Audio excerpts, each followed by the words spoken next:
हैं सर। जी एक पार्ट हम सब ने सुना है, ओके तीसरा पार्ट हम सब ने देखा है। जी। अब सर क्या होने वाला है? अब जो तीसरा पार्ट होने वाला है वो फील करने वाला पार्ट है।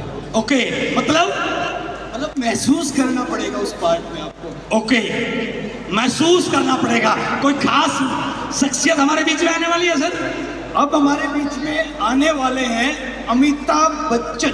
नहीं नहीं गलत, अरे सर गलत बोल। अमिताभ बच्चन थोड़ी हमारे बीच में है सर। सर आप देखो हमारे बीच में अमिताभ बच्चन बैठे हैं। सर देखा आपने किसी ने यहाँ पे? सर मैंने सुबह से नहीं देखा, मैं सुबह से यहाँ पर हूँ। हमारे बीच में बैठे हैं आरसीएम के अमिताभ बच्चन। ओके आरसीएम के अमिताभ बच्चन, मुकेश कोठारी सर, हेलो। जली को आग कहते हैं, बुझी को राख कहते हैं, उसमें से जो चिंगारी निकलती है उसे कोठारी साहब कहते हैं। हेलो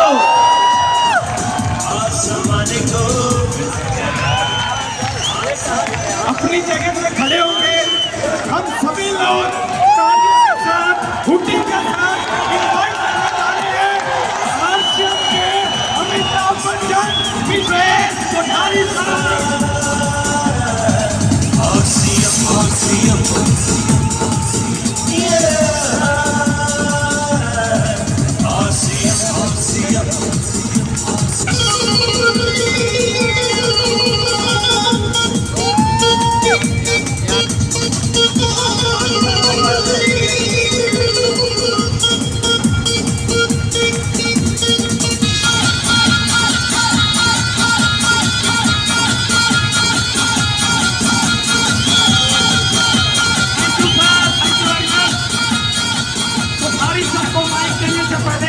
छोटी सी अनाउंसमेंट है। एक बहन जी हैं सुषमा सिंह, उनका मोबाइल और बैग कहीं मिस हो गया है और आरसीएम की 23 साल के इतिहास में यह रिकॉर्ड रहा है कि बाल पेन भी गुम हो जाता है तो भी वह स्टेज के पास आ जाता है। तो जिस भी साथी के पास उनका बैग और मोबाइल हो या स्टेज के पास जैनर कुकला सर को दे दे सर। ओके सर, आपकी जोरदार तालियों के बीच में उल्ला के बीच मैं माइक के लिए इनवाइट कर रहा हूँ Mukesh Kothari sir. Thank you sir. बहुत बहुत धन्यवाद।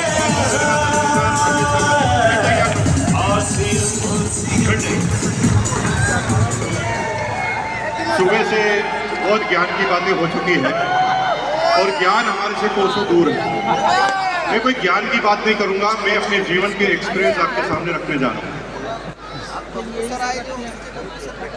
आईआईटी का जो इंस्टीट्यूट है वो दुनिया का माना हुआ इंस्टीट्यूट है और पूरी दुनिया में कई ऐसे इंस्टीट्यूट हैं पढ़ाई के जहाँ से बड़े बड़े योद्धा निकले। लेकिन जब स्टडी को चेक किया तो पता चला कि अभी तक एक भी ऐसा व्यक्ति जो कभी किसी भी यूनिवर्सिटी के मेरिट में आया है वो दुनिया की 100 बड़ी कंपनियों के मालिक में से नहीं है। जो मेरिट में आया है वो 100 बड़ी कंपनियों के मालिक में से नहीं है। और मजे की बात है जो भी मेरिट में आया है उन 100 बड़ी कंपनियों का ही सीईओ।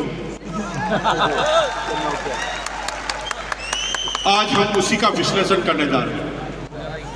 इस बिजनेस में मैंने बहुत नजदीक से देखा, बहुत ज्यादा नजदीक से देखा। एक व्यक्ति है, हमारे मित्र हैं एमपी के डॉक्टर साहब, नाम नहीं बता रहा हूं, थोड़ा गड़बड़ हो सकता है इससे। 16 साल पहले इस बिजनेस में आए थे, 15 साल से रॉयल्टी अचीवर है और वो इस बात को गर्व से बताते हैं। 15 साल से रॉयल्टी अचीवर है, कभी रॉयल्टी उनकी टूटी नहीं, लेकिन रॉयल्टी से आगे भी कभी गए नहीं। पूर्व में जिस कंपनी की डायरेक्ट सेलिंग में गए थे वहां पर उन्होंने सिल्वर का लेवल हासिल किया। जब मैं उनके ड्राइंग रूम में गया तो वहां पर मैंने 1000 किताबें देखी जिनको वो पढ़ चुके हैं, 1000 से ज्यादा टेप देखी जिनको वो सुन चुके हैं। जब मैंने ट्रेनिंग लेना चालू किया तो मैं जिस वर्ड को भूल जाता था वो डॉक्टर साहब पहले ही उसको बता देते, लेकिन वो रॉयल्टी से ऊपर नहीं है। लेकिन एक एग्जाम्पल और देखा, जो बिहार के गांव में पैदा हुए, पढ़ाई से अनपढ़, अभी भी अंगूठा टेक है वो,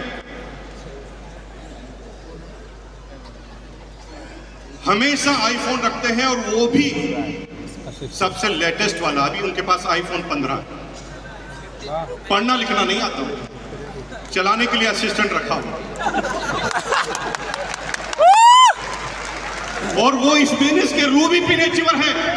इनकम है 3 लाख से 2.5 लाख रुपए पर मंथ। ये क्या हो रहा है? एक आदमी जिसके पास पूरा ज्ञान है वो आगे नहीं बढ़ पा रहा, और एक आदमी के पास ज्ञान है ही नहीं, वो इस बिजनेस का रूबी पिनेचीवर। हम इस प्रकृति को समझते हैं, इस बिजनेस में ज्ञान से ज्यादा लेना देना किसी और चीज का। एक पेड़ से अमरूद तोड़ने का ज्ञान सभी को है। जब आपकी एज 15-16 साल की थी ना, जब अमरूद के पेड़ के सामने से निकलते थे तो खाने की इच्छा होती थी, लेकिन उस पेड़ पर अमरूद तोड़ने की ताकत नहीं हुआ करती थी। क्योंकि ज्ञान होने के साथ साथ अगर काम करने का मोटिवेशन नहीं है तो ज्ञान फिर दूसरों के लिए काम आएगा, आपके लिए काम नहीं आएगा।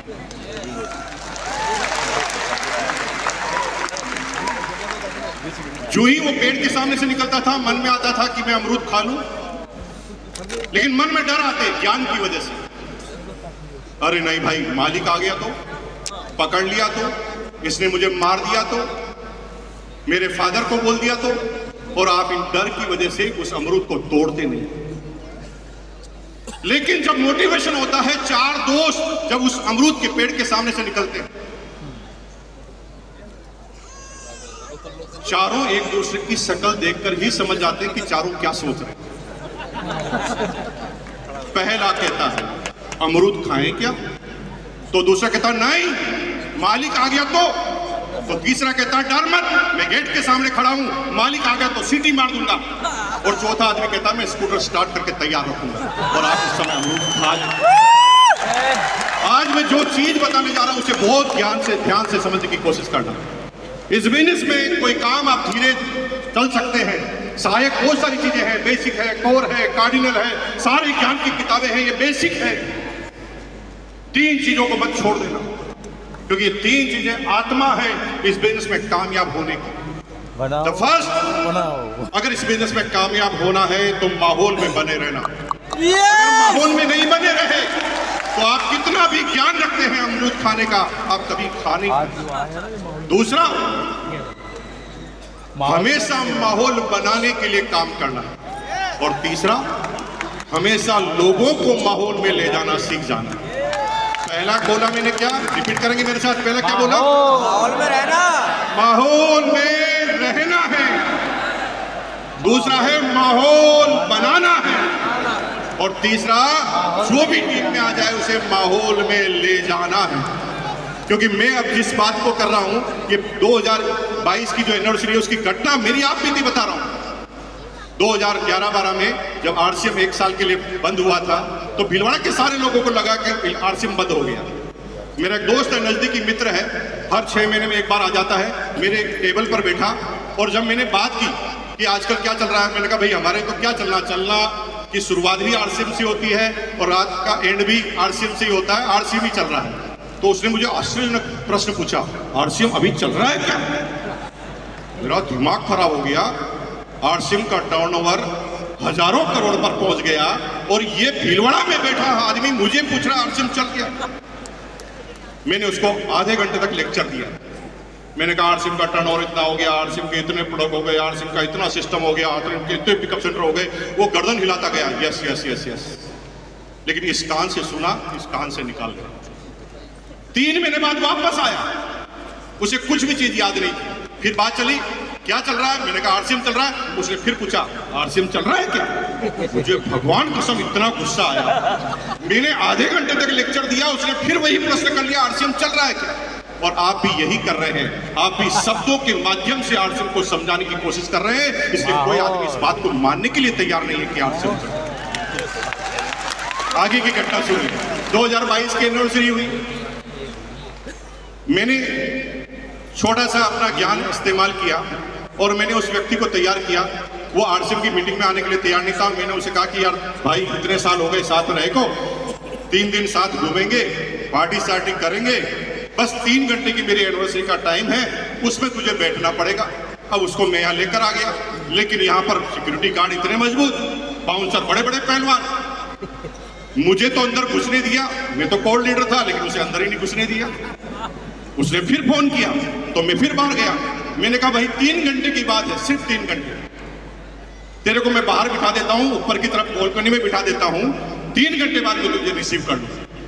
और आपको आश्चर्य कि जब मैं एनिवर्सरी में उसको पीछे से ले गया तो गेट पर ही इतना ज्यादा क्राउड था कि गेट के अंदर घुसना ही संभव नहीं था। मैंने 3 साथियों को लिया, उसकी पीठ पर हाथ लगाया और लगाया जोर लगा के अंदर घुसा दिया। जब वो अंदर घुस गया तो भगवान कसम वो 3 घंटे तक वापस बाहर ही नहीं निकल पाया। निकलना चाहता था, निकल ही नहीं पाया।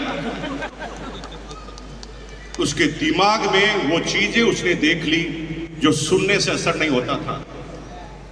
अब वो भिलवाड़ा में मेरे साथ गया, किसी को उसने पूछा कहां गया था, वो कहा आरसीएम की सेमिनार में। तो सामने वाले ने पूछा आरसीएम चल रही है क्या, तो वो इतना चिढ़ गया उसके बाद, चल रही है, दिमाग खराब है तेरा, साला अंदर निकल नहीं पाया, बाहर निकल नहीं पाया, 3 घंटे तक तेरा चल रही है। एक बार में बात घुस गई। जिन शब्दों से तुम काम चलाना चाहते हो उन शब्दों से नहीं चलेगा। जब तक माहौल में नहीं रहोगे, जब तक माहौल दिखाओगे नहीं और जब तक माहौल बनाओगे नहीं, तब तक आप कामयाब होने वाले नहीं। और अगर इस काम को आपने कर लिया तो दुनिया की कोई ताकत तुम्हें नाकामयाब कर ही नहीं सकती। माहौल बनाना आता है क्या? माहौल बनाना आता है क्या? भाई टीसी जी ने कहा गुरुकुल, आप माहौल में रहोगे, सीखोगे। टीसी जी ने कहा कि वृक्ष जो पौधारोपण का कार्यक्रम करना है उससे फिर माहौल बनेगा। आप सेमिनार में आओगे, फिर माहौल बनेगा। लोगों के साथ माहौल बनाओगे, रहोगे और माहौल में लोगों को ले जाओगे तो कोई नाकामयाब हो नहीं सकता। हम सिर्फ ये जानना चाहते हैं कि माहौल बनाना आपको आता है कि नहीं आता।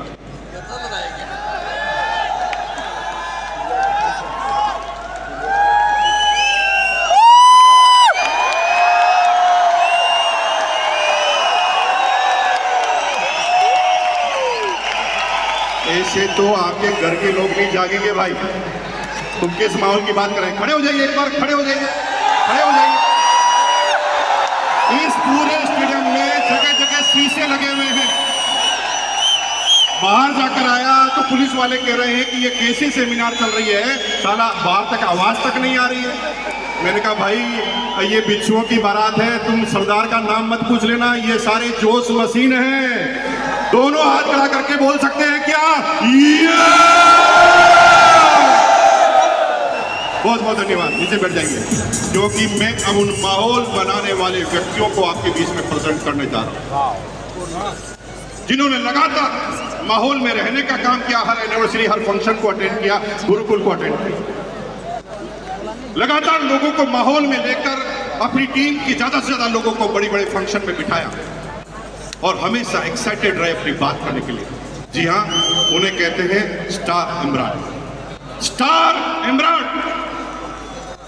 निश्चित रूप से वो गुरु होते हैं। एक